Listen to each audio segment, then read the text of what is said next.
Okay. இப்ப வேற்றுமை புணர்ச்சி என்னன்னு கேட்டா, சொற்கள் ஒன்றோடொன்று இணைந்து வரும்போது, அல்லது சொல்லின் உருபுகள் சொற்கள் அல்லது ஒன்றோடொன்று இணைந்து வரும்போது, இடையில வேற்றுமை உருவு வந்தாலும் சரி, வராவிட்டாலும் சரி, அது என்னது? வேற்றுமை புணர்ச்சி. வீடு கட்டினேன்னு சொன்னாலும் அது வேற்றுமை புணர்ச்சி தான். வீட்டை கட்டினேன்னு சொன்னாலும் வேற்றுமை புணர்ச்சி தான். கத்தரி செடின்னு சொன்னாலும் வேற்றுமை புணர்ச்சி தான். கத்தரி செடின்னு சொன்னாலும் வேற்றுமை புணர்ச்சி. விளங்குதா? அப்ப இந்த மாதிரி வேற்றுமை உறுப்புகள் இடையில வரலாம், வராம இருக்கலாம். அதான் வேற்றுமை புணர்ச்சி. சரியா? அப்ப ஏன் நம்ம முதலாவது வேற்றுமையும் எட்டாவது வேற்றுமை இதுக்குள்ள வரலன்னு சொல்லுங்க. யாராவது ஒரு ஆள் சொல்லுங்க பாப்போம். எதனால அதுக்குள்ள நம்ம அதை போடல? உருவு இல்ல. உருபு இல்ல. ஏன்னா உருபு வெளிப்பட்டோ மறைந்தோ நின்றா தானே வேற்றுமை பண்ணுச்சு. உருபு இல்லாட்டி வெளிப்படுமா மறையுமா? அதுக்கான வாய்ப்பே இல்லை தானே. வாய்ப்பில்லை ராஜாங்கிற மாதிரி தான். விளங்குதா? இது வேற்றுமை புணர்ச்சி. சரியா? அல்வழி புணர்ச்சினா என்ன அப்படின்னு கேட்டா, என்ன அல்வழி புணர்ச்சி? அதை தான் நம்ம பார்க்க போறோம். என்ன அல்வழி புணர்ச்சினா என்னது? அல்வழி அல்வழி புணர்ச்சி என்னங்கிறத பார்க்க போறோம். அதாவது வேற்றுமை புணர்ச்சி தவிர்ந்த ஏனைய எல்லா வகை புணர்ச்சிகளும் அல்வழி புணர்ச்சி. விளங்குதா? வேற்றுமை புணர்ச்சி தவிர்ந்த ஏனைய எல்லாமே அல்வழி புணர்ச்சி. அப்படின்னு என்னன்னு கேட்டா, இப்ப பிரதானமா நம்ம பார்க்குறோம். நம்ம பார்த்தோம்னா வேற்றுமை புணர்ச்சியில் வந்து முதலாம் வேற்றுமையும் எட்டாம் வேற்றுமையும் வராதுன்ட்டு. அப்போ முதலாம் வேற்றுமை வந்து எழுவாய் பொருளில் வரக்கூடியது. உதாரணம் என்னது? உதாரணமா நான் வந்தேன், நான் வந்தேன் அல்லது குமார் வந்தான் அப்படிங்கிற ஒரு அந்த அந்த தொடர் எத்தனாவது வேற்றுமை வாக்கியமா இருக்கு? எத்தனாவது வேற்றுமையோட சம்பந்தப்பட்ட வாக்கியமா இருக்கு? குமார் வந்தான் எத்தனாவது வேற்றுமையோட சம்பந்தப்பட்டது? உருபு இருக்கா? குமாருக்கும் வந்தானுக்கும் இடையில உருபு இருக்கா இல்லையா? இல்ல சார். இல்ல. அப்ப பாருங்க, இதுல உருபே இல்ல. அவ குமார் வந்தான் அப்படிங்கிற எழுவாய் பொருள்ல வருது. சரி, இடையில வந்து எந்த ஒரு உருவும் இல்லை. விளங்குதா? அப்ப கவனிங்க. இப்ப அப்ப இந்த இப்ப குமார் வந்தானுங்கிறதும் அல்வழி புணர்ச்சி தான். சரியா? மகனே வா, மகனே வா அப்படிங்கிறது அல்வழி புணர்ச்சி தான். ஏன்னு சொல்லுங்க. மகனே வாங்கிறது என்ன வேற்றுமையோட சம்பந்தப்பட்டது? எந்த வேற்றுமையோட சம்பந்தப்பட்டது மகனே வாங்குறது? எட்டாம் எட்டாம் வேற்றுமை. அப்ப அதுல உருபு இருக்கா? இல்ல. அது விழிக்கிற மாதிரி இருக்கும். எனவே அப்ப ஒன்னாவதும் எட்டாவது என்ன செய்யாதுன்னு கேட்டா, எதுக்குள்ள வராது? வேற்றுமை புணர்ச்சிக்குள்ள வராது. எதுக்குள்ள வரும்? வேற்றுமை அல்லாத வகை புணர்ச்சிக்குள்ள வரும். எது அது? என்னது? வேற்றுமை அல்லாத வகை புணர்ச்சி என்னன்னு சொல்லும்? அல்வழி புணர்ச்சி. அதான் அது பேர்லயே அல்வழி புணர்ச்சி. அல்வழி புணர்ச்சி நம்ம சொல்றோம். விளங்கிடுச்சா? ஓகே. அது மட்டும் இல்ல, அது மட்டும் இல்ல. சரியா? இப்படி பாருங்க, இப்படி பாருங்க. உதாரணமா இப்ப மகன் வந்தான் அப்படிங்கிறது எழுவாய் பொருள்ல வந்திருக்கு. அப்ப அதுவும் அல்வழி புணர்ச்சி தான். மகனே வா, அதுவும் அல்வழி புணர்ச்சி தான். அதே போல வினைமுற்று. சரியா? வந்தான் மகன் அல்லது மகன் வந்தான். சரியா? வினைமுற்று அல்வழி புணர்ச்சிக்குள்ள தான் வரும். அதில் உருபுதல் இல்லை. அதே போல பெயரெச்சம்.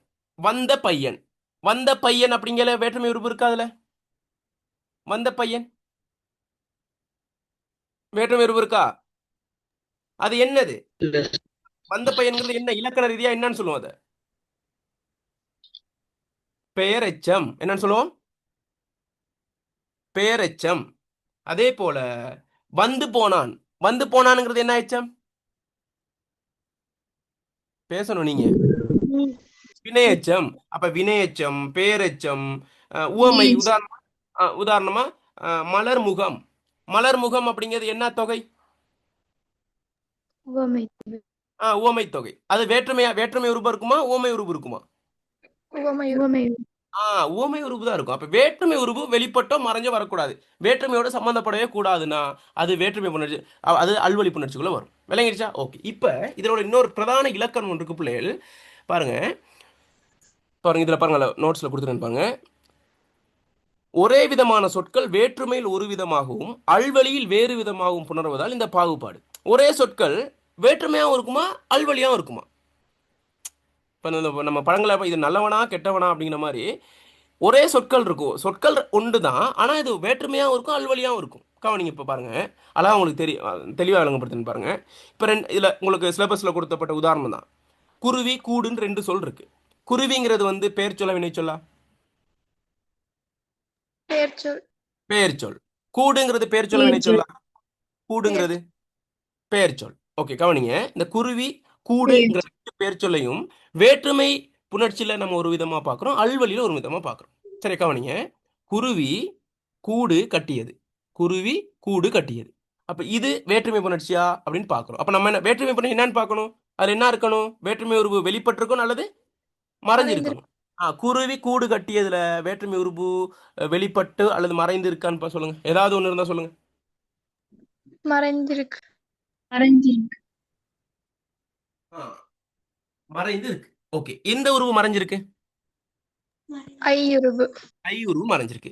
அப்ப இது வந்து முதலாம் வேற்றுமை பொருள்ல என்னது, அந்த குருவி கூடு கட்டியதுங்கள் என்னது வந்திருக்கு. ஓகே, கவனி. ஓகே, குருவி கூடு கட்டியது, குருவி கூட்டை கட்டியது. ஓகே, இப்ப நம்ம தொடர்பை எதோட பார்க்கணும்னு கேட்டா, இந்த கூடுக்கும் கட்டியதுக்கும் நம்ம பார்க்கறது இல்ல. இப்ப அந்த குருவிக்கும் கூடு இடையிலான உறவை தான் நம்ம பார்க்கறோம். ரெண்டு பெயர் சொல்லுக்கு இடையிலானதை நம்ம பார்க்க போறோம். நான் சொன்னேன் குருவி கூடு, குருவிங்கிறதுக்கும் கூடுக்கான தொடர்பு தானே பார்க்க போறோம். ஓகே, அப்ப குருவி பாருங்க, வாசிக்கிறேன் பாருங்க. குருவி கூடு கட்டியது.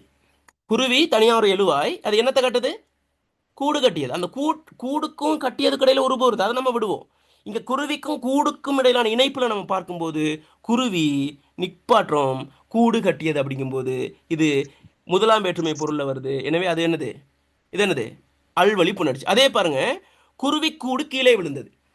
குருவி கூடு கீழே விழுந்தது. இப்ப பாருங்க, குருவி கூடு கட்டியதுக்கும் குருவி கூடுக்கும் என்ன வித்தியாசம்? குருவி கூடு கட்டியதுக்கும், இங்க கவனிங்க, இங்க பாடத்தோட சம்பந்தப்பட்ட கதைங்க, இல்லாட்டி மைக்க மியூட் பண்ணுங்க.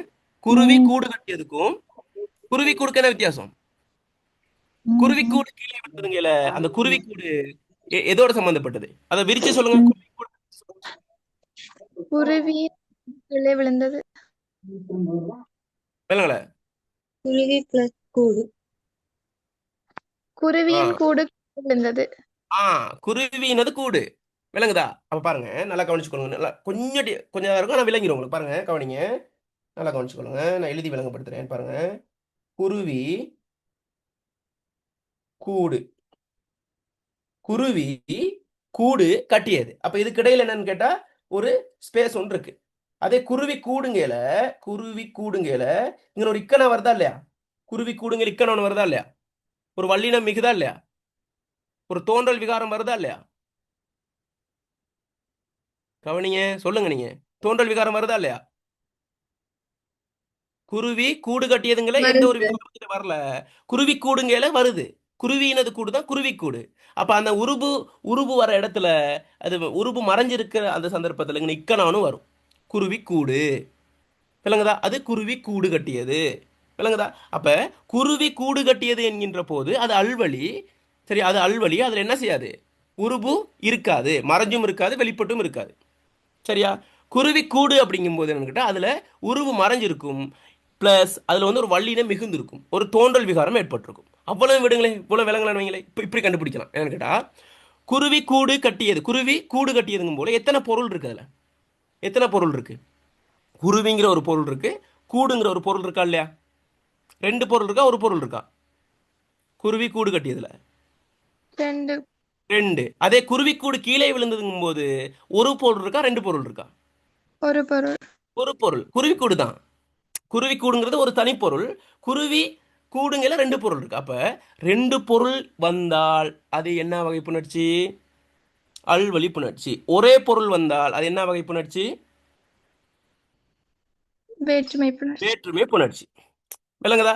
இன்னொன்னு நம்ம வித்தியாசத்தை பார்த்தா, அந்த ரெண்டு பேர் சொல்லுக்கு இடையில ஒரு தோன்றல் விகாரம். அதனால தோன்றல் விகாரம்னா அந்த நிலைமொழி இல்லாம வருமொழி இருக்க கூடு, அதுல உள்ள ஒரு மெய்யெழுத்து மிகும், இரட்டிக்கும். அது புணர்ச்சியில் டீப்பா படிக்கணும் நம்ம. அப்படி மிகுந்து வந்தால் அது வேற்றுமை புணர்ச்சி. மிகாமல் இயல்பா வந்தால், அதாவது இயல்பு புணர்ச்சியா வந்தால் அது என்ன வகை என்னது? இயல்பு புணர்ச்சியா வந்தா அது இயல்பா வந்தா என்னது? அல்வழி புணர்ச்சி. விகாரப்பட்டு வந்தா அது என்ன வகை புணர்ச்சி? விகாரப்பட்ட ஒரு தோன்றல் விகாரம் வந்தா சொல்லுங்க, வேற்றுமை புணர்ச்சி. விளங்குதா? இன்னொரு உதாரணம் பாருங்க. ஆடு குட்டின்னு ரெண்டு சொல்ல எடுப்போம். ஆடு குட்டி. பாருங்க, ஆடு நிப்பாட்டுறோம், குட்டின்றது. சரி, ஆடு குட்டின்றது. இந்த ஆடுக்கும் குட்டிக்கு இடையில ஏதாவது உருவு இருக்கா? இல்ல. இல்ல. அப்ப அது என்ன வகை புணர்ச்சி? அல்வகை புணர்ச்சி. அல்வழி புணர்ச்சி. ஆட்டுக்குட்டி துள்ளி ஓடியது. இந்த ஆடுக்கும் குட்டிக்கு இடையில ஏதாவது உறுப்பு இருக்கா? ஓ. மறைஞ்சிருக்கு. என்னது? ஆட்டினது அதுங்கிற உருவு மறைஞ்சிருக்கு, பிளஸ் ஆட்டுக்குட்டி நிக்கனாங்கிற அந்த தோன்றல் விகாரம் வந்திருக்கு. அப்ப அது என்ன என்ன வகை புணர்ச்சி? அது ஆட்டுக்குட்டி வேற்றுமை புணர்ச்சி. வேற்றுமை புணர்ச்சி. அதே போல ஆடு குட்டிட்டு இருந்துங்கும் போது எத்தனை பொருள் இருக்கு? ரெண்டு பொருள். என்னென்ன பொருள்? ஆடு குட்டி. குட்டி. ஆட்டுக்குட்டி துள்ளி ஓடியதுங்களா எத்தனை பொருள் இருக்கு? ஒரு பொருள். அப்ப ரெண்டு பொருள் இருந்தா என்ன வகை புணர்ச்சி? உண்டு. வெளிப்புணர்ச்சி ரெண்டு பொருள் இருந்தா அல்வழி புணர்ச்சி, ஒரே பொருள் இருந்தா வேற்றுமை புணர்ச்சி வேற்றுமை புணர்ச்சி. விளங்கிச்சா உங்களுக்கு விஷயம்? வேற்றுமை அதே போல இயல்பா வந்தால் அது என்னது? இயல்பா வந்தா, இயல்பு புணர்ச்சியா வந்தா அது என்ன வகை புணர்ச்சி? அல்வழி புணர்ச்சி. தோன்றல் விகாரமா வந்தா அது என்ன வகை புணர்ச்சி? வேற்றுமை புணர்ச்சி வேற்றுமை புணர்ச்சி. இதுதான் வேற்றுமை புணர்ச்சி. என்னது? அல்வழி புணர்ச்சி. இப்ப விளங்கிச்சா உங்களுக்கு அல்வழி புணர்ச்சிக்கும் வேற்றுமை புணர்ச்சிக்கும் இடையில வித்தியாசம்? எந்த டவுட்டா இருந்தாலும் பரவாயில்ல கேளுங்க. ஏதாவது டவுட் இருந்தா கேளுங்க இந்த கேள்வியோட சம்பந்தப்பட்டு. தெளிவாயிடுச்சா? இப்ப நம்ம பேப்பருக்கு போவோமா? Okay sir okay sir. அப்ப பாருங்க, இப்ப நம்ம கேள்விக்கு வாங்க போவோம் பாருங்க. ஈஸியா உங்களுக்கு விளங்கும் வந்து அதுக்கான என்ன விட அப்படின்ட்டு. நிறைய பேர் போடல. என்ன போடல? விட போடல. ஏன் போடல? சந்தேகம் இருந்துச்சு. இப்ப பாருங்க உங்களுக்கு அந்த சந்தேகம் தெளிவா இருக்கும். ரைட்.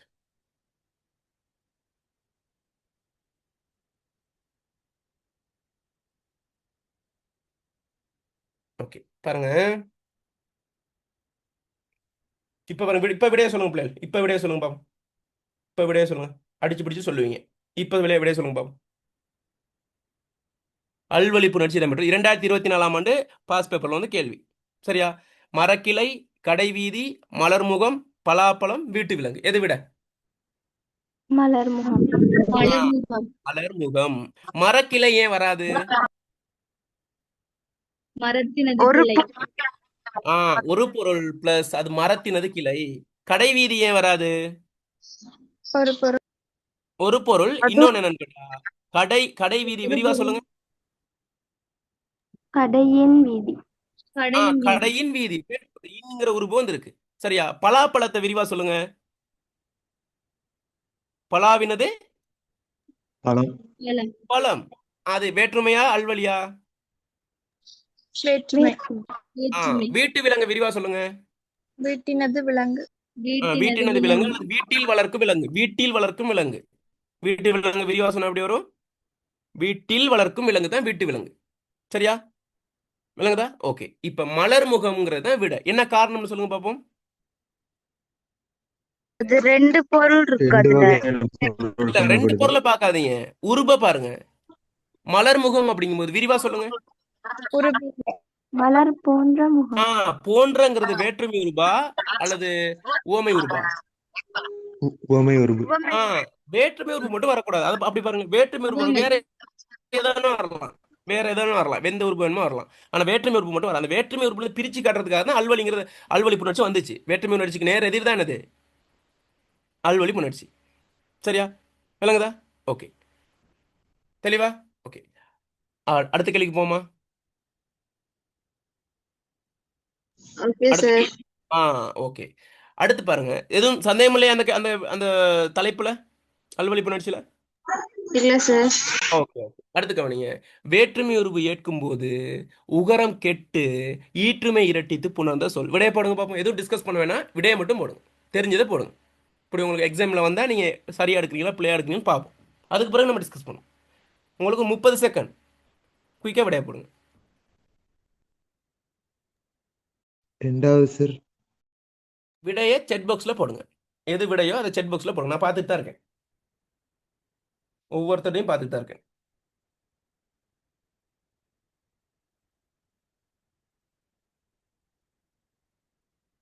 இப்போ 2 பேர் போட்டிருக்கீங்க. சென்ட் பண்ணிடலாங்க சார். ஓ, பண்ண முடியாம இருக்கா? கொஞ்சம் இருங்க. கொஞ்சம் setting மாத்துறேனா. Wait.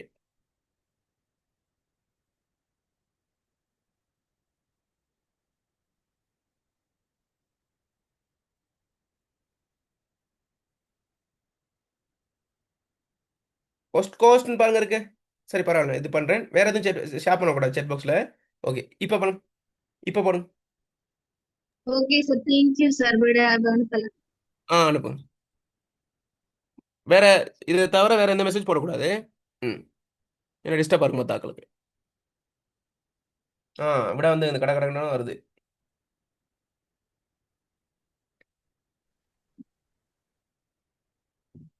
Okay. Very good very good very good very good very good. நல்ல விட வருது.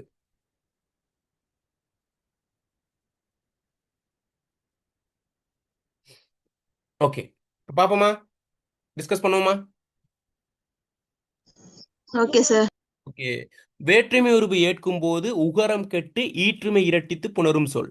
முதலாவது விடை 10, இரண்டாவது விடை வீடு, மூன்றாவது விடை விருந்து, நான்காவது விடை நெருப்பு, ஐந்தாவது விடை 7. சரியா? இப்ப நான் கேட்கறதுக்கு பதில் சொல்லுங்க. வேற்றுமை உருபு ஏற்கும் போது உகரம் கெட்டு ஈற்றுமை இரட்டித்து புணர்ந்த சொல் இது எந்த தலைப்போட சம்பந்தப்பட்டது? எந்த தலைப்போட சம்பந்தப்பட்டது? சொல்லுங்க, தலைப்பை சொல்லுங்க.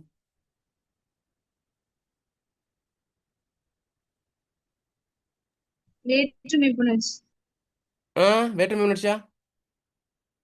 குற்றியல் உகர புணர்ச்சி படிச்சீங்களா? குற்றியல் உகர புணர்ச்சி. ம்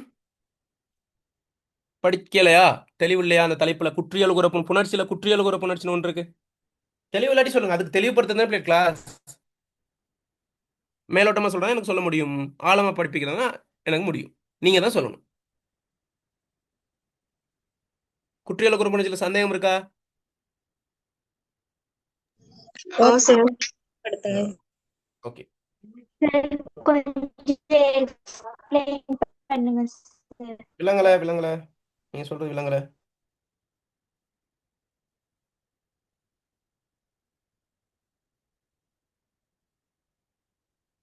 ஸ்கிரீன்ல தான் பாருங்க. சார் அத ஓ கொஞ்சம் சார் விளங்கப்படுத்த முடியுமா? விளங்கப்படுத்த போறேன். சரியா? கவனிங்க. குற்றியல் உகர புணர்ச்சி என்னன்னு கேட்டா, முதல்ல குற்றியல் உகரம்னா என்னன்னு தெரியுமா உங்களுக்கு? குற்றியல் உகரம், எழுத்தியல் குற்றியல் உகரம், தனி குற்றெழுத்து அல்லாத ஏனைய எழுத்துக்களின் பின் வல்லினமையின் மேல் ஏறி ஒரு உகரம் குற்றியல் உகரம்னு சொல்லுவோம். தெரியுமா? குற்றியல் உகரம் தெரியாட்டியும் பரவாயில்ல. தெரியும், உங்களுக்கு தெரியும், பெரும்பாலும் தெரியும். சரியா? இப்ப பட்டு, சங்கு, பஞ்சு, அதெல்லாம் குற்றியல் உகர புணர்ச்சிகள். அது தனியா படிக்கணும்னா அதுக்கு ஒரு பெரிய டைம் போகும். அதை நம்ம எழுத்தியெல்லாம் படிச்சு கொடுத்துருந்தான். சரி, இப்ப கவனிங்க. இப்ப இப்படி பாருங்க. இப்ப சொல்ல மட்டும் குற்றியல் உகரத்தை விடுங்களே, சொல்ல கவனிங்க. இது உயிரீட்டு புணர்ச்சிக்குள்ள வருது. சரியா? அது நம்ம புணரியல்ல நம்ம தனியா நம்ம தெளிவா படிப்பிப்பேன் உங்களுக்கு. இங்க கவனிங்க. இப்ப பட்டுன்னு இருக்கு. பட்டு அப்படிங்கிற சொல் இருக்கு. சரியா? இது ஒரு குற்றியல் உகர சொல். என்ன தொடர் குற்றியல் உகரம் இது? பட்டுங்கிறது வன்தொடர். வன்தொடர் குற்றியல் உகரம். இந்த வன்தொடர் குற்றியல் நிலைமொழியா இருக்கும்போது, நிலைமொழினா என்னது? முதலாவது சொல் பிளஸ் வருமொழியில ஒரு உயிரெழுத்து வரும்போது, உதாரணமா ஐ. சரியா? ஐன்னு ஒரு உயிரெழுத்து வருது. பாருங்க, இங்க பட்டுலையும் ஊனா உயிரெழுத்து. சரியா? கடைசியில முடியுது இட்டனா பிளஸ் ஊனா தானே? டூனா. இங்க டூனாவை பிரிச்சோம்னா எப்படி வரும்? இட்டனா பிளஸ் ஊனா பிளஸ் ஐயனா இங்க இருக்கு. அப்ப இங்கேயும் உயிர், இங்கேயும் உயிர். எனவே நிலைமொழி ஈற்றில் உயிர் வந்து அது குற்றியல் உகர சொல்லா இருக்கிறதுனால அது ஊனாவா தான் இருக்கும். உயிர், அந்த ஊனா உயிரா தான் இருக்கும். ஊனாங்கிற எழுத்து அந்த உயிரா தான் இருக்கும். ஓகே. மறுமொழி முதலில் என்னது? உயிரெழுத்து வரும் பட்சத்தில், அப்ப இங்கேயும் உயிர், நிலைமொழி ஈற்றெழுத்தும் உயிர், வருமொழி முதலெழுத்தும் உயிரா இருக்கும் பட்சத்துல, சரியா, புணர்ச்சியின் போது அது ரெண்டும் இணையும் போது இந்த குற்றியல் உகர சொல் இருக்கு தானே, இந்த குற்றியல் உகர சொல்லல ஊனா இருக்கு தானே. பாருங்க, பானா இட்டனா பிளஸ் இட்டனா பிளஸ் ஊனா தானே பட்டு. எனவே என்ன ஆகும்? இந்த உகரம் இல்லாம போகுமா? அந்த பட்டுல உள்ள உகரம் இல்லாம போகுமா? அப்ப பட்டுல உள்ள உகரம் இல்லாம போனா என்ன எழுத்து மிச்சம் இருக்கும்? பானா இருக்கும், இட்டனா இருக்கும், இட்டனா இருக்கும். ப எட்டு அப்படின்னு இருக்கும், பட் அப்படின்னு இருக்கும். ஓகே. இந்த அப்ப விளங்கி இந்த உகரம் இல்லாம போயிட்டு இந்த இட்டனா எதோட சேரணும்ட்டா இந்த வருமொழியில் உள்ள ஐயனாவோட சேர்ந்து இட்டனாவும் ஐயனாவும் சேர்ந்து என்ன மாறும்? டை. அப்ப பாருங்க, பானா இட்டனா டையன்னா, பட்டை. சங்கு பிளஸ் ஐ சங்கை. சரியா? ஆள் போட்டு ஆளுங்கிறதையும் போடலாம். உதாரணமா பட்டு பிளஸ் ஆள் பட்டாள். சரியா? காசு பிளஸ் ஆள் காசால். அந்த மாதிரி வரும்போது அந்த குற்றியல் உகர சொல்லில் உள்ள உகரம் கெட்டு புணர்தல் தான் என்னது? குற்றியல் உகர புணர்ச்சி. பாருங்க, அதுல வரைவிலக்கணத்தை பாருங்க. குற்றியல் உகர ஈற்று சொற்களுக்கு முன் வருமொழி முதலில் உயிரெழுத்து வந்தால் குற்றியல் உகரம் கெட்டு புணர்தலை குற்றியல் உகர புணர்ச்சி என்பர். விளங்குதா உங்களுக்கு? விளங்குதா? பாருங்க, நாக்கு பிளஸ் ஐ நாக்கை, சங்கு பிளஸ் ஐ சங்கை, மார்பு பிளஸ் ஐ மார்பை, வயிறு பிளஸ் ஐ வயிறை, காசு பிளஸ் ஐ காசை. விளங்குதா? இதெல்லாம் நடந்திருக்கு. கடைசியில் உள்ள அந்த உகரம் கெட்டு பண்றதுதான் குற்றியல் உகர புணர்ச்சி. விளங்குதா?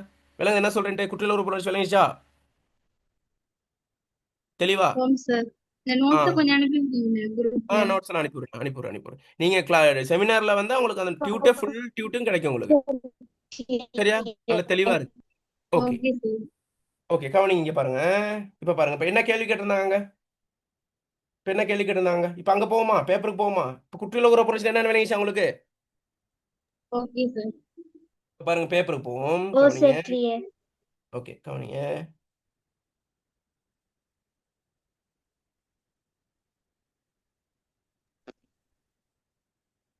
என்ன கேள்வி கேட்டிருந்தாங்க?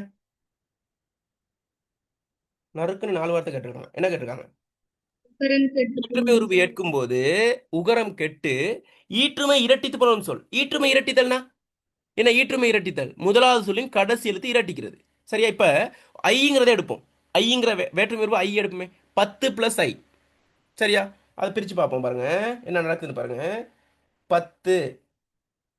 சரியா? 10 பிளஸ் ஐ சேர்த்து எழுதுனா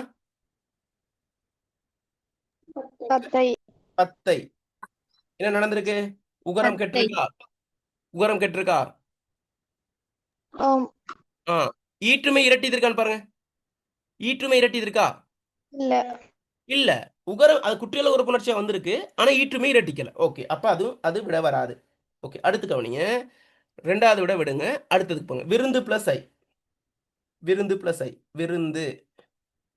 விருந்துங்கிறது என்ன தொடர் குற்றியல் உகரம்? கடைசிக்கு முதல் என்னது? வண்ணினமா மெல்லினமா இடையினமா? மெல்லினம். மென்தொடர் குற்றியல் உகரம். சரியா? ஓகே. விருந்து பிளஸ் ஐ சேர்த்ததுனா விருந்தை. ஆ, இந்த இடத்துல என்ன நடந்திருக்கு? உகரம் கெட்டிருக்கு. விருந்துல உள்ள உகரம் கெட்டிருக்கு. ஆனா இந்த நாவோட சேர்ந்து ஐயனா தையனா மாறி இருக்கு. இத்தனாவோட சேர்ந்து ஐயனா சேர்ந்து தையனா மாறி இருக்கு. ஓகே, அப்ப உகரம் மட்டும் தான் கெட்டிருக்கு. ஈற்றுமை இரட்டித்திருக்கா? கடைசி எழுத்து இரட்டிச்சிருக்கா? இல்ல. இல்ல. ஓகே, அப்ப அதுவும் விடையா வராது. சரியா? ஓகே. நெருப்பு பிளஸ் ஐ. நெருப்பு பிளஸ் ஐ பாருங்க. நெருப்பு நெருப்பு பிளஸ் ஐ சேர்த்ததுனா நெருப்பை. அப்ப என்ன நடந்திருக்கு? இந்த பூனாவில் உள்ள உகரம் இல்லாம போயிருக்கு. நெருப்பைன்னு வரும். ஆனா இரட்டிக்கல. என்னது? ஈற்றுமை இரட்டிக்கல. அடுத்து 7 பிளஸ் ஐ சேர்த்ததுனா ஏழை. இல்லனா பிளஸ் ஊனா இருக்குதானே, அந்த உகரம் கெட்டிருக்கும். அது மற்றபடி குற்றியல் உகரம் இரட்டிக்கல. சொல்லில்லையே சார். விளங்கல? கேளுங்க சார், கேளுங்க கேள்வி கேளுங்க. அது கேளுங்க. குற்றியல் உகரம் சொல்லில்லையே. எது எது? ஏழு ஏழு ஏழு. குற்றியலுகிற சொல் இல்ல. சரியா? இது குற்றியலுகிற சொல் இல்ல. ஆனா கேட்டிருக்காங்க வந்து வேற்றுமை உருவு ஏற்கும் போது இது இது வந்து குற்றியலுகிற சொல்லோட சம்பந்தப்பட்டதுதான். விளங்குதா? ஓகே ஆனால் சார். ஆனா அதுல நேரடியா குற்றியலுகிற புணர்ச்சின்னு சொல்லல. வேற்றுமை உருவு ஏற்கும் போது உகரம் கெட்டு ஈற்றுமை இரட்டித்து போனோம்னு சொல்லித்தானே.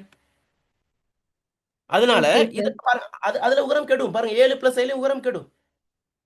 7 பிளஸ் ஐ அப்படிங்கும்போது உகரம் கெடுதானே. பாருங்க எப்படி மாறும்? ஏழைன்னு மாறும். ஏழை. ஏழைன்னு மாறும். ஏழை. ஏழைனா பவர், அந்த பவர்ட்டி இல்ல, ஏழ்மையானவங்க இல்ல, இது வந்து நம்பர். சரியா? ஓகே, அப்ப ஏழைன்னு மாறும். இப்ப பாருங்க, இது வருமா? அப்ப ஈட்டுமை இரட்டிச்சிருக்கா? உகரம் கெட்டிருக்கு, ஈட்டுமை இரட்டிச்சிருக்கா? இல்ல சார். இல்ல. அப்ப வீடு பிளஸ் ஐய பார்ப்போம். பாருங்க, நல்லா கவனிச்சுக்கோங்க. வீடு பிளஸ் ஐ அப்படிங்கும்போது என்ன நடந்திருக்கு பாருங்க. வீடு பிளஸ் ஐங்கல என்னன்னு எழுதுவோம்? வீடைன்னு சொல்லுவோமா, வீட்டைன்னு சொல்லுவோமா? வீட்டை.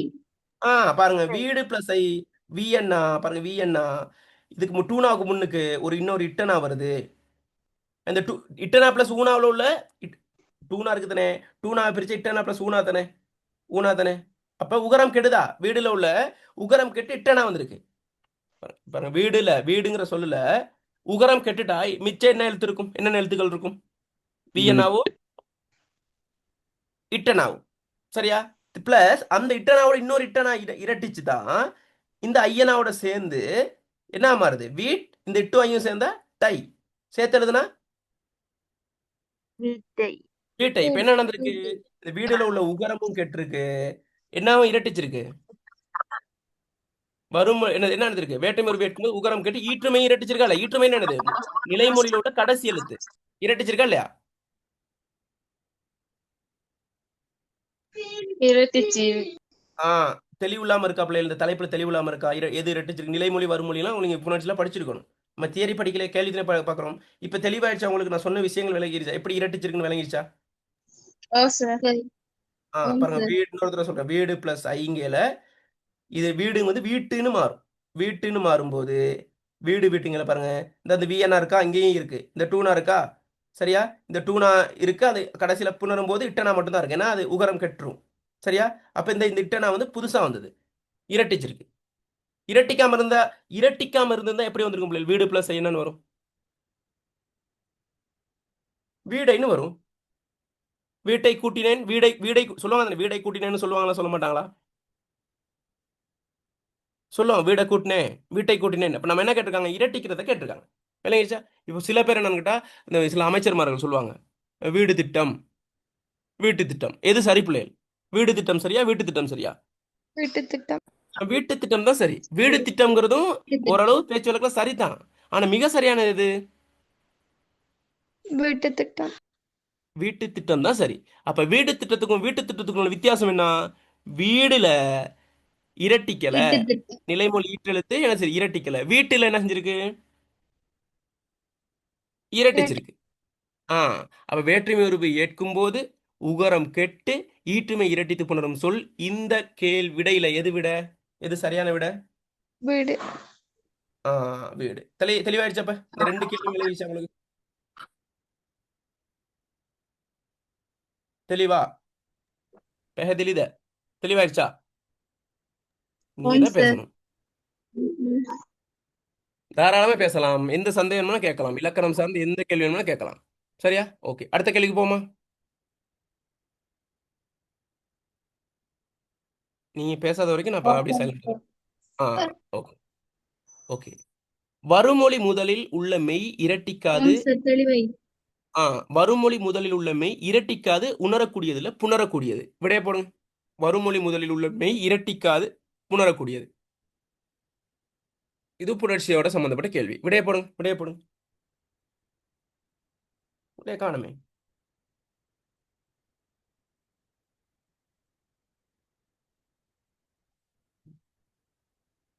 விட வருது, விட வருது.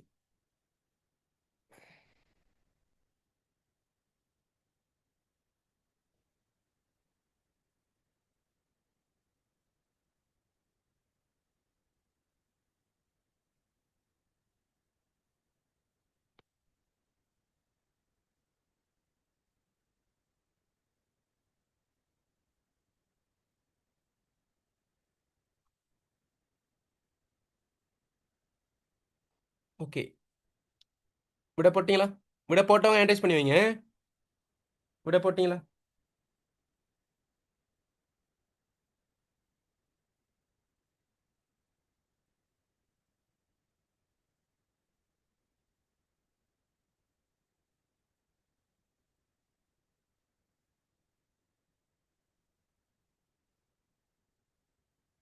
பாப்போமா?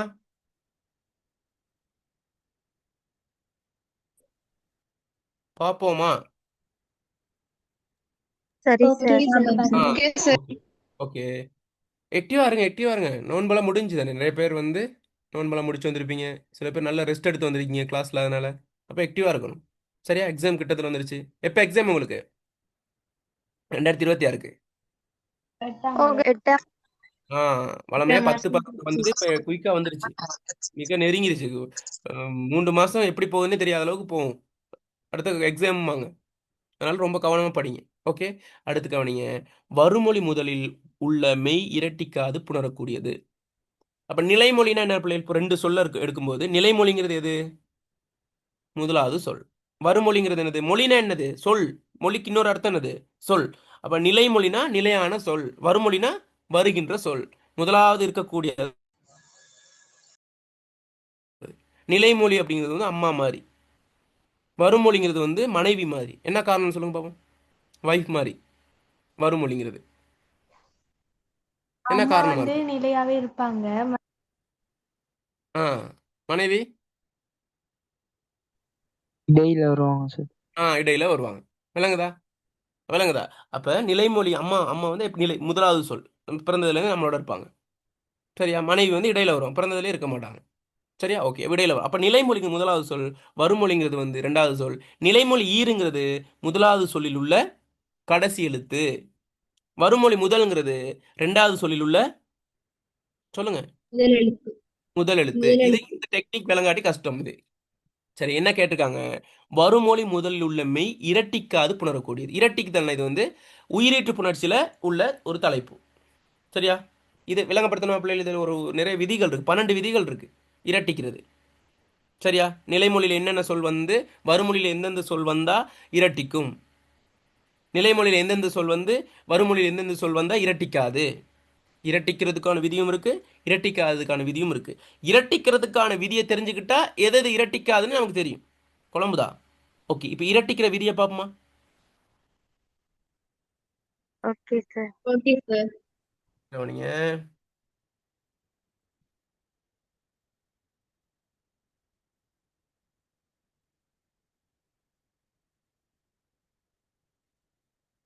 ஓகே, ஸ்கிரீன் விளங்கு தான் பாருங்க.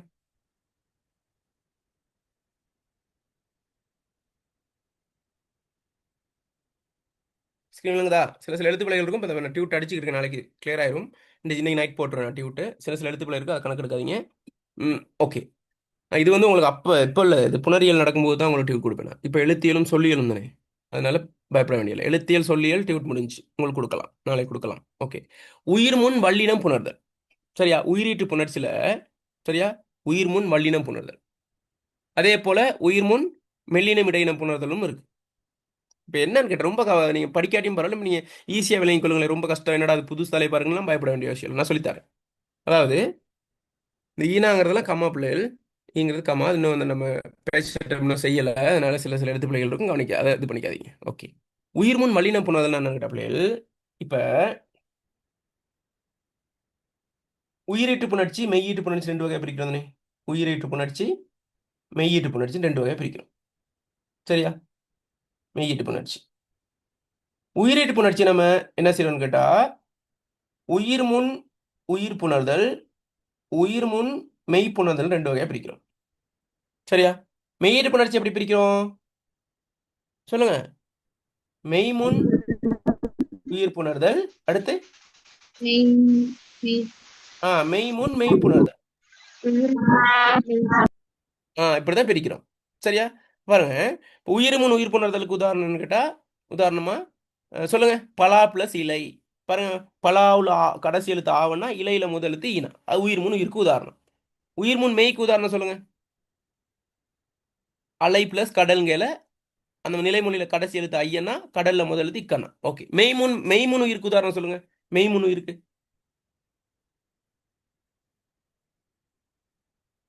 சொல்லுங்க. கண் பிளஸ் இமை, கண் இமை, மெய்முன் உயிருக்கு கடைசி எழுத்து என்னன்னா ஈனா வந்து வருமொழி முதல். மெய்முன் மெய்க்கு உதாரணம் சொல்லுங்க, கடல் காற்று, கடல் இல்லைனா வருது, காற்றுல இக்கனா வருது. விளங்குதா? ஓகே, இது வந்து பேசிக்கான விஷயம். சரியா? ஓகே, இங்க உயிர் முன் உயிர் புணர்தல், உயிர் முன் மெய் புணர்தல்ல, சரியா, உயிர் முன் மெய் புணர்தல்ல, உயிரீட்டு புணர்ச்சி ரெண்டாவது வகைத்தின பிள்ளைகள் உயிர் முன் மெய் புணர்தல், உயிரீட்டு புணர்ச்சியில ரெண்டாவது வகைத்தின உயிர் முன் மெய் புணர்தல் தான் பாருங்க, நான் பார்த்துருக்கோம். விளங்குதா? தான் பாருங்க பார்த்துருக்கோம். இந்த இருக்கு உயிரீட்டு புணர்ச்சி ரெண்டு வகையா பிரிச்சு என்னன்னு சொல்லுவோம், உயிரீட்டு புணர்ச்சி ரெண்டு வகையா பிரிச்சு பேசிக்கல வந்து போகணும் பிள்ளை, நம்ம பேப்பர்னால தான் நம்ம இந்த இதுக்கே வந்துட்டேன், ஸ்பொட்டுக்கே வந்துட்டேன். சரியா? உயிரீட்டு புணர்ச்சி ரெண்டு வகையா பிரிக்கணும், என்னன்னு சொல்லுங்க பாப்பா யாராவது. உயிர் முன் உயிர், உயிர் முன் மெய். சரியா? இந்த உயிர் முன் உயிரை விடுங்க, இந்த கேள்விக்கு சம்பந்தம் இல்லது. உயிர் முன் உயிர், உயிர் முன் மெய் நம்ம பார்த்தோம்னா, சரியா, உயிர் முன் மெய் என்னது, நிலைமொழி ஈற்றெழுத்துல உயிரெழுத்தா இருக்கும், வருமொழி முதலெழுத்து மெய்யா இருக்கும். இப்படி வரும்போது இடையில வல்லினம் மிகும், வல்லினம் மிகும்னு இருக்கு. சரியா? வல்லினம் என்னது, வல்லின எழுத்து கசரதப்பறம் இருக்குதுன்னு, அது மிகுது. எப்பப்ப மிகுது, எப்பப்ப இரட்டிக்குது, இப்ப நம்ம பார்க்க போறோம். 12 விதியும் கடகடன்னு பார்த்துட்டு போவோம், டைம் இருக்கிற வரைக்கும். சரியா? கவனிங்க, முதலாவது விதி கவனிங்க. பாருங்க, க ச த ப 4 எழுத்து ஞாபகம் வச்சுக்கோங்க. நோட்ஸை கொஞ்சம் எழுத்து பிள்ளைய விடுங்க. க ச த ப, இக் இச் இத் இப் ஞாபகம் வச்சுக்கோங்க. என்னது? கசத்தப்ப. சொல்லுங்க எல்லாரும் சேர்ந்து, கசத்தப்ப சொல்லுங்க. கசத்தப்ப, இக்கனா இச்சனா இத்தனை அப்பனா 4 எழுத்து ஞாபகம் வச்சுக்கோங்க. சரியா? ஓகே, இந்த 4 எழுத்துக்கள் சரியா வருமொழியில வரும்போது அந்த எழுத்துக்கள் மிகுமா. நிலைமொழியில உயிரெழுத்து வந்து வருமொழி முதல்ல இந்த இக்கனாவோ அல்லது இச்சனாவோ அல்லது இத்தனாவோ அல்லது இப்பனாவோ வந்தால் மிகுமா. மிகும்னு இரட்டிக்கும். பாருங்க, உதாரணம் பாருங்க. முதலாவது விதி, அ இ ஏ ஆகிய சுட்டு வினா எழுத்துக்களை அடுத்து வருமொழின்னு மிகும். ஆனா ஈனா ஏனா, ஆனா அந்த சுட்டு, ஈனா இந்த சுட்டு, சரியா, ஏனா எந்த சுட்டு. விளங்குதா? சுட்டு வினா எழுத்துனா அந்தங்கிற முதல் எழுத்து என்ன, அதுல அந்த அப்படிங்கிற சொல்லின முதல் எழுத்து என்ன, ஆனா. இந்த அப்படிங்கிற சொல்லி முதல் எழுத்து என்ன, ஈனா. ஈனா. எந்த அப்படிங்கிற சொல்லுக்கான முதல் எழுத்து என்ன? ஈனா ஏனா ஏனா. என்ன? அப்ப ஈனா. இது வந்து சுட்டு வினா எழுத்துக்கள். அதே சுட்டு வினா சொற்கள்னா அந்த இந்த எந்தங்கிறது சுட்டு வினா சொற்கள். அ இ ஏங்கிறது சுட்டு வினா எழுத்துக்கள். எனவே முதலாவது விதி சுட்டு வினா எழுத்துக்களை அடுத்து இந்த இக்கனா அல்லது இச்சனா அல்லது இத்தனா அல்லது இப்பனா வந்தால் அந்த எழுத்து மிகுமா. உதாரணம் பாருங்க, கவனிங்க.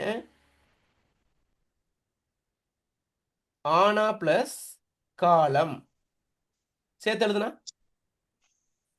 சுட்டு எழுத்து பிளஸ் காலம், அ பிளஸ் காலம் சேர்த்து எழுதுனா அந்தக்காலம். அந்த அகாலம் காலம்ல அ பிளஸ் காலம். அகாலம் அகாலமா? அக்காலம் அக்காலம். அகாலம். அகால மரணம் அடைந்த அதுக்கு போயிட்டீங்க நீ. அக்காலம். அப்ப என்ன நடந்திருக்கு இந்த இடத்துல? இந்த காவனாவுல முதல் இக்கனா தானே, இந்த இக்கனா இரட்டிக்கும், இன்னொரு டபுளா வரும். அ பிளஸ் காலம்.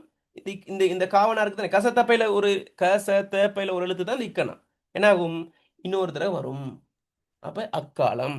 இ பிளஸ் காலம் இக்காலம் காலம். ஏ பிளஸ் காலம் எக்காலம் அப்ப இக்கனா மட்டும் இல்ல, அ பிளஸ் புத்தகம், ஆனா பிளஸ் புத்தகம் சேர்த்து எழுதுனா அப்புத்தகம் புத்தகம். இப்ப நான் வருது பாருங்க, இந்த புத்தகத்துல உள்ள இப்பனா இரட்டிக்குது. அப்ப முதலாவது விதி என்னது? அ இ ஏ ஆகிய சுட்டு வினா எழுத்துக்களை அடுத்து வரும் வல்லினம் மிகுதா மிகலையா? மிகுது. அடுத்த விதி பாருங்க, அந்த இந்த எந்த ஆகிய சுட்டு வினா சொற்களை அடுத்து வரும் வல்லினம் மிகும். சொல்ல அடுத்து அந்த இந்த எந்த, அந்த பிளஸ் படம், அந்த படம் இப்ப நான் வருத பாருங்க, அந்த பிளஸ் படம், அந்த படம்னு சொல்றதுல அந்த படம் இப்ப நான் வரும். இந்த பிளஸ் புத்தகம், இந்த புத்தகம். எந்த பிளஸ் குதிரை, எந்த குதிரை. அப்ப என்னது இது? குதிரை. இது வந்து என்னது? சுட்டு சொல்லா எழுத்தா? சுட்டு சொல். சுட்டு சொற்களை அடுத்து சுட்டு வினா சொற்கள். சுட்டு அந்த இந்தங்கிறது வந்து சுட்டு, எந்தங்கிறது வினா. அப்ப சுட்டு வினா சொற்களை அடுத்து வரும் வல்லினம் மிகுமா மிகாதா? அந்தங்கிறது சொல், படம்ங்கிறது அந்த படத்துல உள்ள இப்ப நான் வந்து வல்லினம். நிலைமொழியில பாருங்க, இது வந்து நிலைமொழியில அந்த சொல் வந்து வருமொழியில முதல் எழுத்து இப்பனாவோ அல்லது இக்கனாவோ அல்லது இச்சனாவோ வந்தால் அந்த அந்த எழுத்து மிகும். அதான் விஷயம். ரெண்டாவது விதி. அடுத்து கவனிங்க, செய்ய எனும் வாய்ப்பாட்டு அகர ஈட்டு வினையச்சத்தை அடுத்து வரும் வல்லினம் மிகும். இது என்னது? யாராவது விளங்கப்படுத்துங்க பார்ப்போம். செய்ய, இதுல நிறைய கேள்வி வந்திருக்கு. இந்த இந்த இந்த இந்த பாயிண்ட்ஸ் இருக்கு, இதை வச்சு நிறைய கேள்வி வந்திருக்கு எம்சிக்குள். நம்ம பார்ப்போம் பாஸ் பேப்பர்ல. செய்ய எனும் வாய்ப்பாட்டு அகர ஈட்டு வினையச்சத்தை அடுத்து வரும் வல்லினம் மிகும். என்ன என்ன சொல்ல வருது?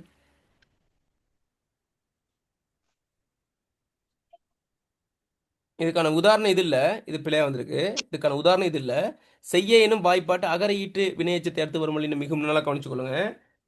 அது பெரிய தலைப்பு தான், பரவாயில்ல நான் சொல்றேன். சரி, அப்ப செய்ய, செய்து, செய்தால், இது வந்து வாய்ப்பாட்டு வினையெச்சம். சரியா? வாய்ப்பாட்டு வினையெச்சம். அந்த செய்ய, செய்து, செய்தால். இது ஏன் வாய்ப்பாடுன்னு சொல்றேன் கிடையாது, டீப்பா படிக்க எனக்கு டைம் போதுமான்னு தெரியல. நான் இது உங்களுக்கு விளங்குற அளவு சொல்றேன். இப்போ வா அப்படிங்கிற சொல்ல இது வந்து இப்போ நம்ம வாய்ப்பாடு பாடமாக்குறோம். எதுக்கு வாய்ப்பாடு பாடமாக்குறோம்? ஓ 2 2 2 4 2 6 4 2 8 2 10. கணிதத்துல வாய்ப்பாடு எதுக்கு பாடமாக்குறோம்? கணக்கு செய்ய சார். கணக்கு செய்ய பெரிய பெரிய இலக்கங்களை இலகுவா, அதாவது இப்போ 1,25,388 122ஆல பெருக்கணும்னா நம்ம 122வது வாய்ப்பாடு தேவையில்ல. எந்த வாய்ப்பாடு இருந்தால் போதும், நமக்கு தெரிஞ்சா போதும். ரெண்டாம் வாய்ப்பாடு தெரிஞ்சா போதும் தானே, இலவாசிஞ்சு புள்ள அந்த மாதிரி. இந்த செய்ய, செய்து, செய்தாலுங்கிறது வினையச்ச வாய்ப்பாடு. இதை நம்ம வேற வேற சொற்களை போட்டு அப்ளை பண்ணலாம். உதாரணமா வா அப்படிங்கிறத செய்ய வாய்ப்பாட்டுக்கு மாத்தினோம்னா செய்ய வேண்டும், வாங்கிறது செய்யக்கு மாத்தினா வரேன்னு மாறும்.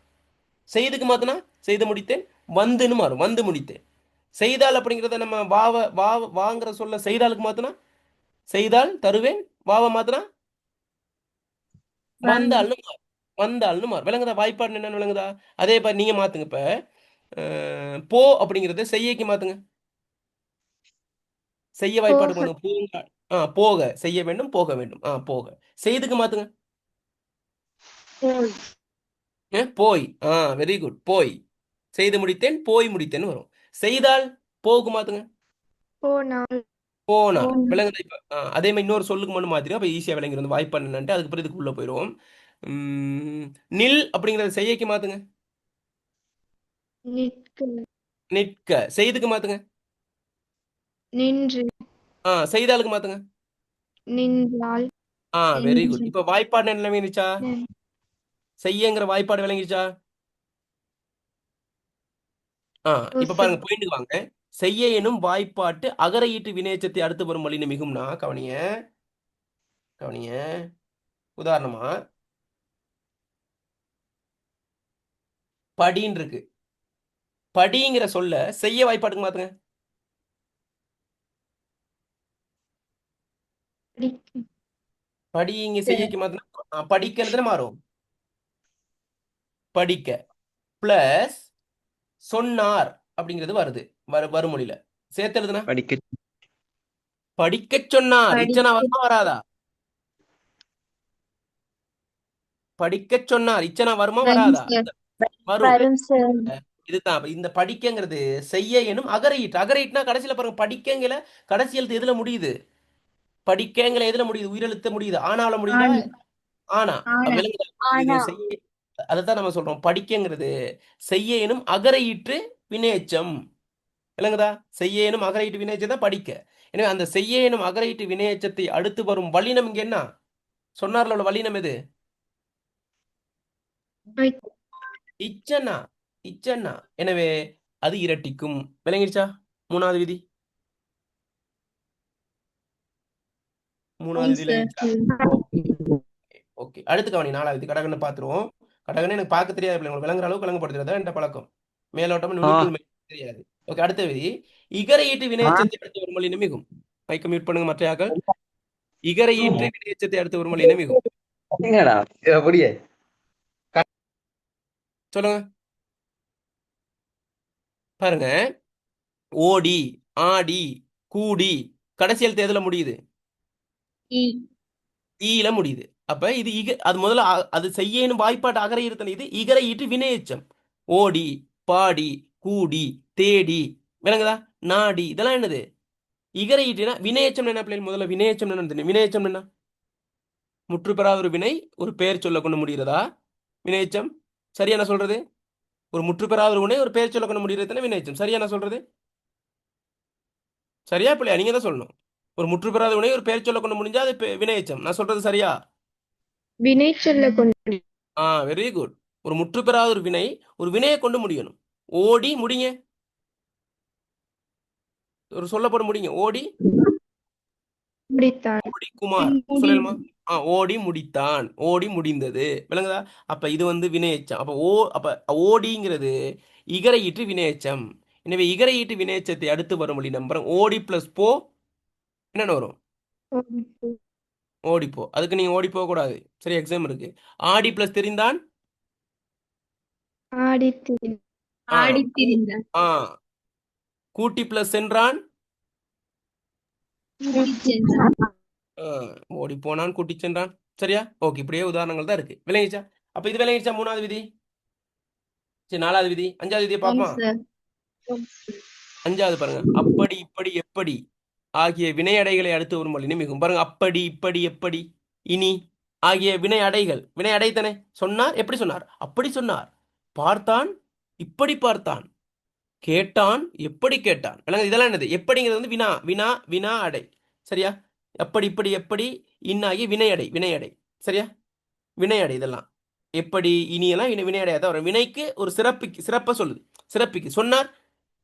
இப்ப வினை அடைன என்ன பிள்ளைகள்? அடைன என்ன முதலாவது ஒரு சொல்ல வர்ணிக்கிறதுனா பையன் அழகான பையன் நடந்தான் வேகமாக நடந்தான். அந்த மாதிரி இது சொன்னார் அப்படி சொன்னார். பார்த்தான் இப்படி பார்த்தான். இதுவும் அடைதான். அப்படி இப்படி எப்படி இனி ஆகிய வினையடைகளை அடுத்து வரும் வல்லினம் மிகும். பாருங்க. சொன்னார் இச்சன்னா, பார்த்தான் இப்பண்ணா, கேட்டான் இக்கண்ணா, தூங்கலாம் இக்கண்ணா. இரட்டிக்குதா இல்லையா? அப்படி சொன்னார் அப்படி சொன்னார், இப்படி பார்த்தான் இப்படி பார்த்தான், எப்படி கேட்டான் எப்படி கேட்டான். விளங்குதா? இனி தூங்கலாம் இனி தூங்கலாம். விளங்குதா எப்படி இரட்டிக்குதுன்ட்டு? விளங்கிச்சா? சொல்லுங்க பிள்ளைகள். நீங்களும் பேசினாதான் இன்ட்ரெஸ்ட் இருக்கும். நான் மட்டும் தனியாக கஜனா இருக்குமா? ஓகே. அடுத்த விதியை பாப்போமா? இதெல்லாம் எங்க தலை விதின்னு சொல்றீங்களா? அடுத்த விதியை பாப்போமா? நீங்க சொல்லணும் நாங்க கேட்கணுங்கிற விதி என்ன? ஓகே. நான்காம் வேற்றுமை உருபெயற்ற சொற்களை அடுத்து வரும் வழின்னு மிகும். பாருங்க. நான்காம் வேற்றுமை உருபெயற்ற பெயர் சொற்களை அடுத்து வரும் வழி பாருங்க. தம்பிக்கு கொடுத்தேன், எனக்கு தந்தான். விளங்குதா? பாருங்க. தம்பிக்குங்கிறது தனது கூங்கிறது வந்திருக்கு. தம்பிக்கு கொடுத்தேன் தம்பி கொடுத்தேன், எனக்கு தந்தான். விளங்குதா? இது விளங்கிச்சா? தம்பிங்கிற சொல்லோட நான்காம் வேற்றுமை உருவு வந்து இங்கே வல்லின முறையில மிகும். கொஞ்சம் வேகமா போகும். அடுத்து வன்தொடர் குற்றியல் உரத்தை அடுத்த புறம் வல்லின மிகும். பாருங்க, அதே மாதிரி தான். பாட்டு பாடு, பாட்டு பாடு, பேச்சு பேசு, பேச்சு பேசு. இரட்டிக்குதா இல்லையா? இப்ப விஷயத்தை பிடிச்சிருப்பீங்க. இரட்டிக்குதா இல்லையா? பேசுங்களே. இரட்டிக்குதா இல்லையா? ஆ இரட்டிக்குது சார். இரண்டாம் வேற்றுமை உறுப்பியற்ற பெயர் சொற்களை அடுத்து வரும் பாருங்க. என்னை பார்த்தான். எப்படி சேர்த்து எழுதுனா? என்னை பார்த்தான். எண்ணெய பிரிச்சிங்கன்னா, எண்ணெய்ங்கிறத பிரிங்க. எண்ணெய்ங்கிற சொல்ல பிரிச்சு சொல்லுங்க. இப்படியும் கேள்வி வரும் உங்களுக்கு. என் சகை. என் பிளஸ் ஐயா எண்ணெய். நல்லா யோசிச்சு சொல்லுங்க. நான் பிளஸ் ஐ பிள்ளைகள் புணர்ச்சி விதி நிறைய டவுட் இருக்கு உங்களுக்கு. நான் பிளஸ் ஐ எண்ணெய். எண்ணெய் பார்த்தான்கள, எண்ணெய் பார்த்தான். நாயை துரத்து, நாயை துரத்து. அவ்வளவுதா? அந்த மாதிரி. அடுத்து வேற்றுமை தொகை சொற்களில் உயிரிட்டை அடுத்து ஒரு மொழி நிமிகும். பாருங்க, வேற்றுமை தொகை. யானையினது பாகன் தானே, குருவினது கூடு தானே. அந்த வேற்றுமை தொகை வரும்போது என்னது மிகும். பார்த்தா வேற்றுமை தொகை, வேற்றுமை புணர்ச்சி அந்த மாதிரி. யானைப்பாகன், குருவிக்கூடு, கிழக்கு பல்கலைக்கழகம் தான் கிழக்கு பல்கலைக்கழகம், அந்த மாதிரி. அடுத்து வினைத்தொகை தவிர்ந்த சொற்களின் பெரும்பாலும் வழி நிமிகும். வினைத்தொகை, வினைத்தொகைனா இப்போ நம்ம பார்த்தோம் என்னது, இப்போ சோட்டா சொல்றேன், பிறகு நம்ம அதில் வினைச்சொல்ல பார்க்கலாம். உதாரணமா சுடுசோறு, சுடுசோறுன்னு சொல்லுவீங்களா அல்லது சுடிச்சோறுன்னு சொல்லுவீங்களா? சுடுசோறு தான், அது வினைத்தொகை. வினைத்தொகை இல்லாம ஏனைய தொகை என்னென்ன இருக்கு? வேற்றுமை தொகை இருக்கு, தொகை இருக்கு, ஓமை தொகை இருக்கு. இதெல்லாம் என்னது? மிகும். எது மட்டும் மிகாது? வினைத்தொகை மட்டும் மிகாது. இப்ப ராப்பகல் என்ன தொகை? உம்மை தொகை. கைக்குட்டை என்ன தொகை? வேற்றுமை தொகை. கையினது குட்டை. ராப்பகல் இரவும் பகலும். வீட்டுத் தோட்டம் என்ன தொகை? வேற்றுமை தொகை. வீட்டினது தோட்டம் அல்லது வீட்டில் உள்ள தோட்டம். புத்தி கூர்மை, புத்தியினது கூர்மை. விளங்குதா? இந்த மாதிரி வருது. விளங்குதா? அடுத்து அங்கு, இங்கு, எங்கு ஆகிய சொற்களை அடுத்து ஒரு மொழின்னு மிகும். இந்த அங்கு பிளஸ் சென்றேன், அங்கு சென்றேன். இங்கு பிளஸ் சென்றேன், இங்கு சென்றேன். எங்கு பிளஸ் என்றால் எங்கு சென்றேன். விளங்கிச்சா? தெளிவா தெளிவா தெளிவா? சார். பாருங்க, கடைசியில இந்த பாயிண்ட் பாருங்க. இந்த பாயிண்ட் 2-3 கேள்வி வந்திருக்கு.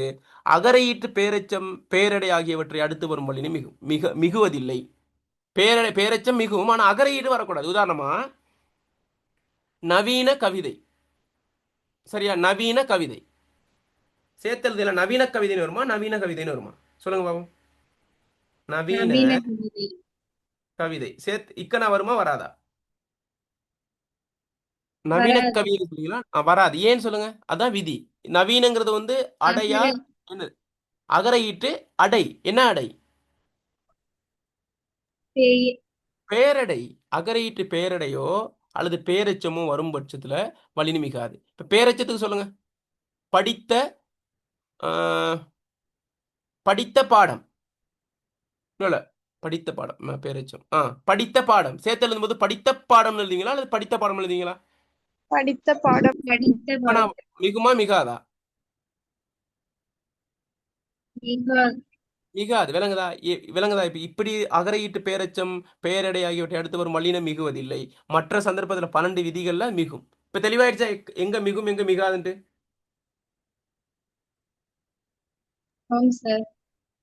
பாட்டு ஒன்று இருக்கு. வழி மிகும் இடங்கள், வழி மிகா இடங்கள் தமிழில் இருக்கிறதுன்னு ஒரு பாட்டு ஒன்று கேள்விப்பட்டீங்களா? நீங்க பாட்டெல்லாம் கேட்க முடியும்னா ஓகே, கவனிங்க. ஓகே, கேள்விக்கு போமா? டயர்ட் ஆயிட்டீங்களா பிள்ளைகள்?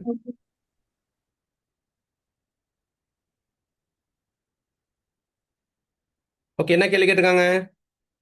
வருமொழி முதலில் உள்ள மெய் இரட்டிக்காது புணரக்கூடியது. சரியா? இ பிளஸ் பென் மிகுமா மிகாதா? இ பிளஸ் பென் மிகும். என்ன அது? விதியை சொல்லுங்க, விதியை சொல்லுங்க. இ பிளஸ் பென் என்ன விதிக்குள்ள அடங்குது? அ இ ஏ ஆகிய சுட்டுவினா சொற்களை அடுத்து வரும் வல்லினம் மிகுங்கிற விதிக்குள்ள வருதா இல்லையா? வந்த பக்கம் மிகுமா மிகாதா?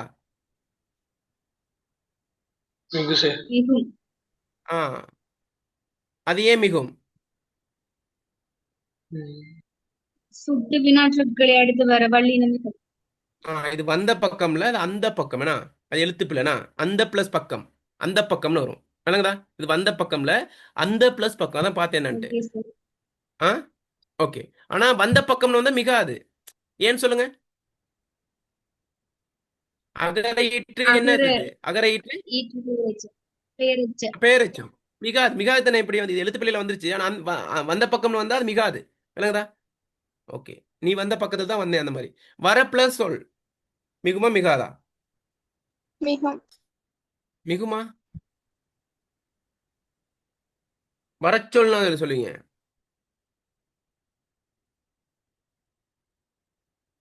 அந்த பிளஸ் மனிதன் வீடு பிளஸ் குறி சொல்லு. நான் அப்படிதான் கதைப்பேன். நான் டவுட் வர மாதிரி கதைப்பேன். நீங்க தான் சொல்லணும். வர பிளஸ் சொல் மிகுமா மிகாதா? மிகு சார். மிகும். என்ன காரணம்? விதியை சொல்லுங்க. விதியை சொல்லுங்க.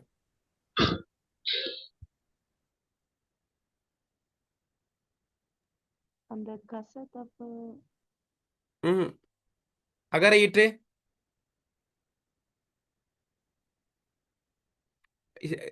பார்த்தோம் தானே. செய்யணும் வாய்ப்பாட்டு அகர ஈற்று பேரச்சத்தை அடுத்து ஒரு மல்லினி மிகும்னு பார்த்தோம். செய்யங்கிறத வாங்குறதுக்கு மாத்திரம் என்ன வரும்? செய்யங்கிற வாய்ப்பாடை வாங்குறதுக்கு மாத்திரம் என்னன்னு வரும்? நான் பிள்ளைகள் வரன்னு வரும் தானே. அகர ஈட்டு செய்யணும் வாய்ப்பாட்டு அகர ஈட்டு பேரச்சத்தை அடுத்து ஒரு மல்லினி மிகும்னு பார்த்தோம். ஞாபகம் இல்லையா? ஓகே. அந்த பிளஸ் மனிதன் அந்த மனிதன் நம்ம சேர்த்து எழுதுவோமோ? இல்ல சார். அப்ப எது விட எது விட எது விட அந்த மனிதன் சார். அந்த மனிதன் இல்லைங்கச்சா? ஓகே. அந்த அடிப்படையில் எத்தனை கேள்வி பார்த்துருக்கோம் நம்ம இன்றைக்கு? 1 2 3 கேள்வியா பார்த்துருக்கோம். ஆமா சார். 3 கேள்வி பார்த்துருக்கோம். முழுமையா பார்த்துருக்கோம். சரியா? அந்த 3 கேள்வியில 3 தலைப்பு. 3 தலைப்புகள் நிறைய உபப்பிரிவுகள். சரியா? உங்களுக்கு தெளிவாயிருச்சா? சொல்லுங்க. உண்மையா சொல்லணும். நீங்க சும்மா எந்த பேச்சுக்காக சொல்லாம நீங்க உங்களோட எக்ஸ்பீரியன்ஸ் சொல்லுங்க. உங்களுக்கு தெளிவாயிருச்சா? இந்த தலைப்புகள் ஒரு நாள் இருந்ததை விட இப்ப எனக்கு தெளிவாயிருக்குன்னு சொல்றீங்களா இல்லையா? என்ன மாதிரி உங்களோட எக்ஸ்பீரியன்ஸ்? ஓகே. அதே போல 3க்கு நீங்க எத்தனைங்கிறது விடைய போடுங்க. 3க்கு நீங்க எத்தனை அதையும் போடுங்க. 3க்கு நீங்க எத்தனை? 3 கேள்விக்கு எத்தனை?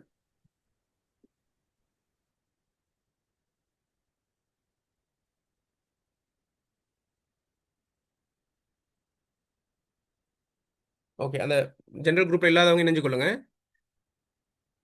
3க்கு எத்தனை போடுங்க. முக்கியமான ஒரு செய்தியும் சொல்ல இருக்கு. விடைய போடுங்க. இது எத்தனைன்னு போடுங்க. தொடர்ச்சியா ஃபர்ஸ்ட்ல இருந்து இப்போ வரைக்கும் இணைஞ்சவங்க இருந்தா என்ட்ரஸ் பண்ணுங்க. கிஃபா இருக்கீங்களா? கிஃபா? ஆமாம் சார். கிஃபா. ஓகே. ஓகே. பிள்ளைகள் வணக்கம். மற்றது இந்த இன்றைக்கு நம்மட பழைய மாணவங்க ஒருத்தவங்க வந்திருக்காங்க. மாணவி கிஃபா. யூனிவர்சிட்டியில் இருக்காங்க. இப்போ முழுமையாக இந்த தொடர்களுக்கு வந்தாங்க. அவங்களோட எக்ஸ்பீரியன்ஸை உங்களுக்கு இப்போ ஷேர் பண்ணுவாங்க. கிஃபா நீங்கள் பேசுங்க. நான் பேசுறது கேக்குதா?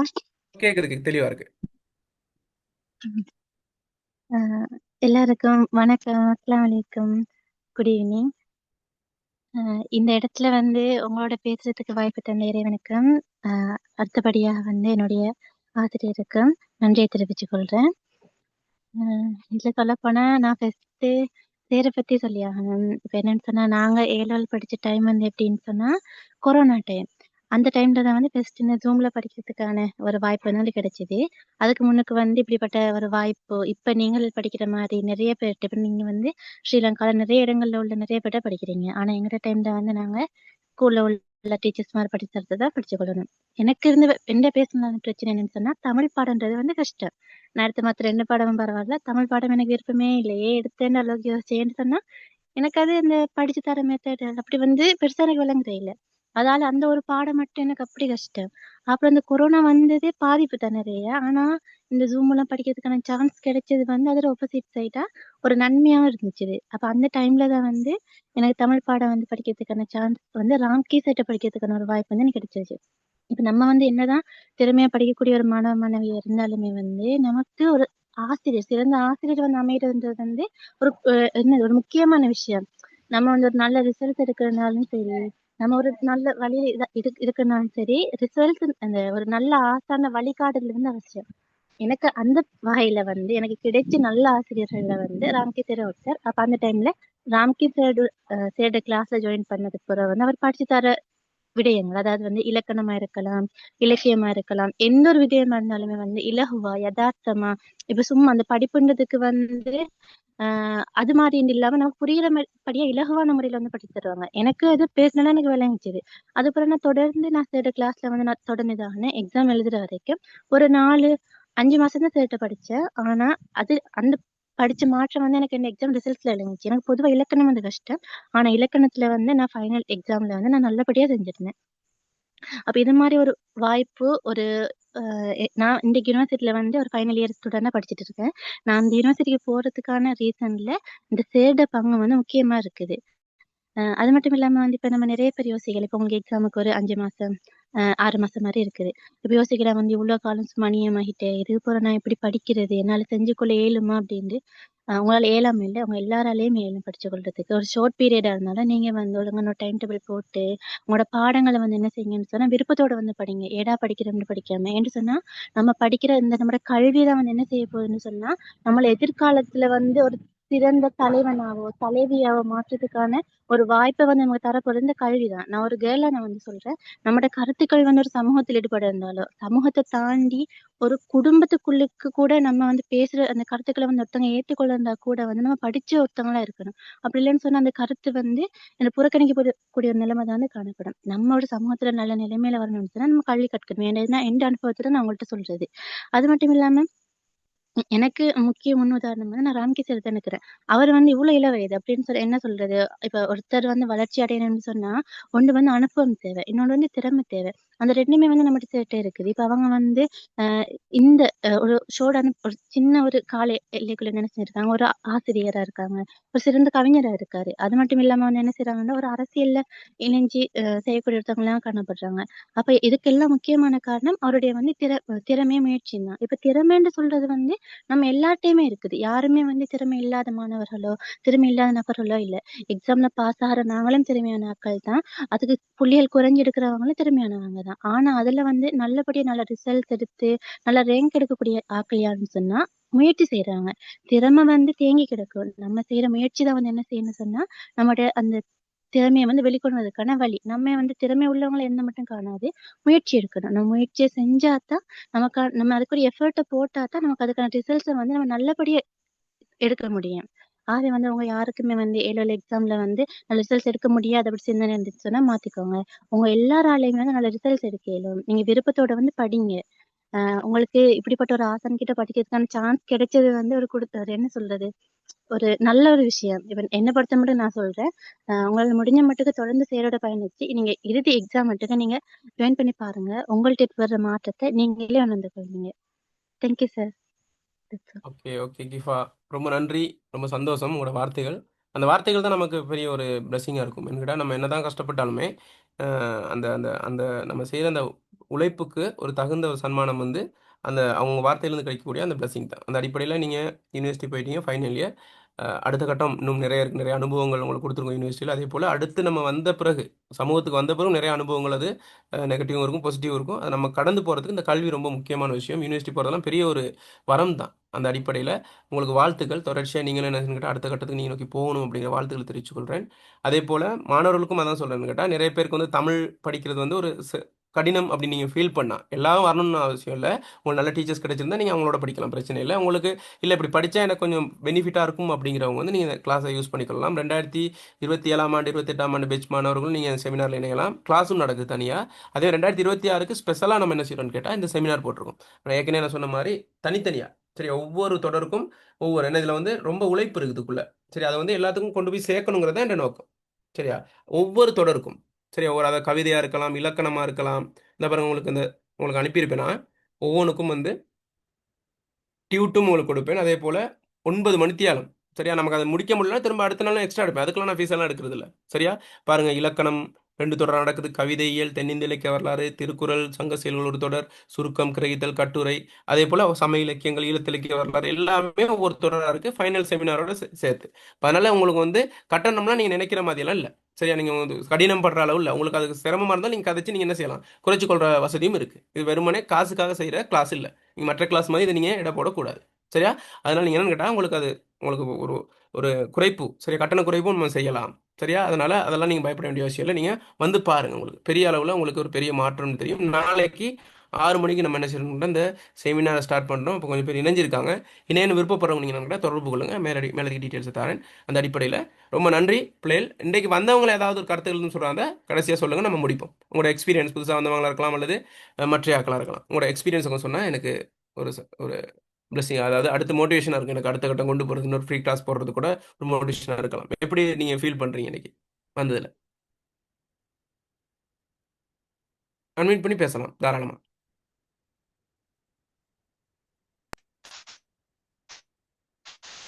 கலைமதி சொல்லுங்க.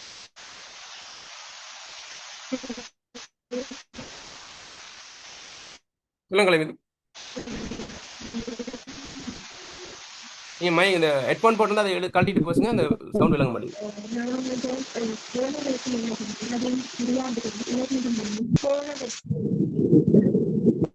வாங்க மாட்டேங்குது. ஓகே ஓகே, இன்னொரு ஆள் வாய்ப்பிடுங்க. நான் கொஞ்சம் பார்த்துக்கணும், கவரேஜ் கொஞ்சம் பார்த்துக்கணும். மற்ற ஆட்கள் யாராவது?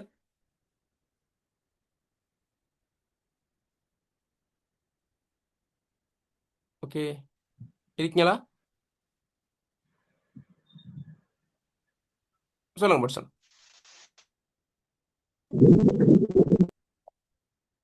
பேசுங்க, யாராவது பேசுங்க அன்மியூட் பண்ணி.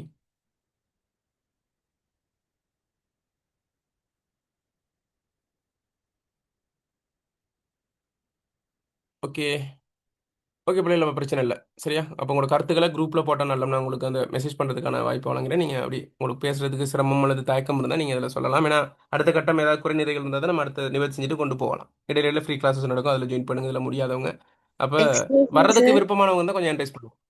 சொல்லுங்க சொல்லுங்க. சார் அந்த சொல்லுங்க செமினார்ல ஜாயின் சொல்லுங்க. பண்ணாதான் நோட்ஸ் பிடிஎஃப் எல்லாம் கிடைக்குமா? ஓ, நோட்ஸ் பிடிஎஃப் எல்லாமே கிடைக்கும். உங்களுக்கான வினா பாஸ் பேப்பர்லாம் தனித்தனியாக ஃபில்டர் பண்ணிலாம் வச்சிருக்கேன்.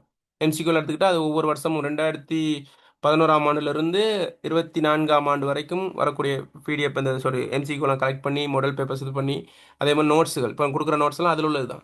சரியா? அதெல்லாம் இது பண்ணி உங்களுக்கு பிடிஎஃப் எல்லாமே கிடைக்கும். ஓ, அது கிளாஸ் ஜாயின் பண்ணாதான் கிடைக்குமா சார்? இல்லை இல்லை, அது நோட்ஸ் கிடைக்கும். நீங்கள் பே பண்ணீங்கன்னா எடுக்கலாம். நான் என்ன சொல்லுன்னு கேட்டால், அது பிரயோசனமாக அது வந்து நீ கிளாஸ்க்கு வந்தால் தான் புரியும். நிறைய டெக்னிக்ஸ் எல்லாம் சொல்லிக் கொடுப்பேன் நான். அதனால தான் சொல்கிறேன். நீங்கள் டியூட்டர் சும்மா தான் அது நோட்ஸ் கொடுக்குறது வந்து, நான் என்ன சொல்லுன்னு கேட்டால், நீங்கள் இருந்தீங்கன்னா இன்னும் கொஞ்சம் எக்ஸ்பீரியன்ஸ் ஒன்று கிடைக்கும், உங்களுக்கு தெளிவாக விளக்கம்னு கிடைக்கும். நோட்ஸாக தான் நம்ம நிறைய நெட்டில் அடித்தாலே நோட்ஸ் வருமே. நோட்ஸை விட இந்த நோட்ஸ் ப்ளஸ் 2 விளக்கம், அது உங்களுக்கு ஒரு பெரிய ஒரு வாய்ப்பாக இருக்கும். அது எக்ஸாமுக்கு கொண்டு போகிற இந்த டெக்னிக்கெல்லாம் சொல்லிக் கொடுக்கும். நிறைய படிக்க வேண்டிய அவசியம் இல்லை பிள்ளைகள். முக்கியமான விஷயங்களை படித்தாலே போதும். அதை தான் நான் சொல்லித் தருவேன் நான் உங்களுக்கு.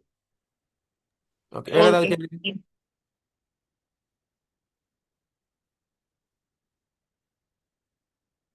ஓகே ஓகே பிள்ளைகள், அப்போ வரணுங்கிறவங்க இருந்தால் என்கரேஜ் பண்ணுங்கள். இப்போ நம்ம வந்து அந்த லைசன்ஸ் வாங்கணும். சரி, அப்போ அந்த க்ரௌடை இது பண்ணிவிட்டு அதுக்கேற்ற மாதிரி லைசன்ஸ் வாங்கலான்னு பார்த்தேன்னா, 100 பேருக்கானதுக்குள்ளே இருந்தால் நம்ம 100 பேருக்கான அந்த லைசன்ஸ் வாங்கிடலாம். இல்லாட்டி கொஞ்சம் கூட வேண்டிய வாங்க வரும். நமக்கு டைம் நமக்கு இல்லை. அதனால் கொஞ்சம் அப்ளை பண்ணி நம்ம டாலரில் தான் பே பண்ணணும்.